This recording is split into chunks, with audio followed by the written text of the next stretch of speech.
I am happy to join with you today in what will go down in history as the greatest demonstration for freedom in the history of our nation. 50 years ago, a great American in whose symbolic shadow we stand today signed the Emancipation Proclamation. This momentous decree came as a great beacon light of hope to millions of Negro slaves who had been seared in the flames of withering injustice. It came as a joyous daybreak to end the long night of their captivity. But 100 years later, the Negro still is not free. 100 years later, the life of the Negro is still sadly crippled by the manacles of segregation and the chains of discrimination. 100 years later, the Negro lives on a lonely island of poverty. I have a dream that one day this nation will rise up and live out the true meaning of its creed. We hold these truths to be self-evident, that all men are created equal.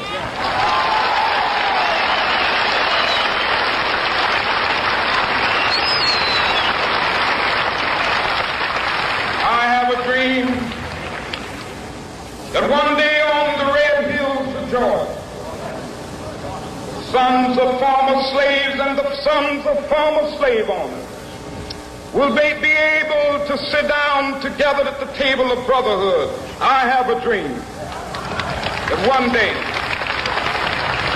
even the state of Mississippi, a state sweltering with the heat of injustice, sweltering with the heat of oppression, will be transformed into an oasis of freedom and justice. I have a dream. My 4 little children will one day live in a nation where they will not be judged by the color of their skin, but by the content of their character. I have a dream today.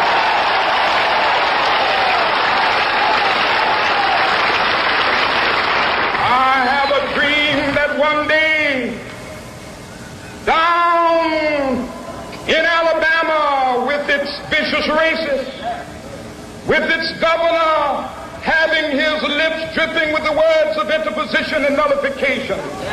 One day right there in Alabama, little black boys and black girls will be able to join hands with little white boys and white girls as sisters and brothers. I have a dream today.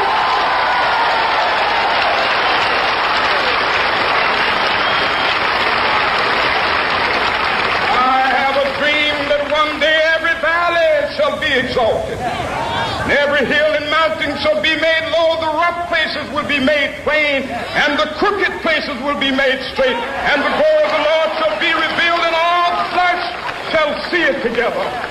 This is our hope. This is the faith that I go back to the South with. With this faith, we will be able to hew out of the mountain of despair a stone of hope. With this faith, we will be able to transform the jangling discords of our nation into a beautiful symphony of brotherhood. With this faith, we will be able to work together, to pray together, to struggle together, to go to jail together, to stand up for freedom together, knowing that we will be free one day.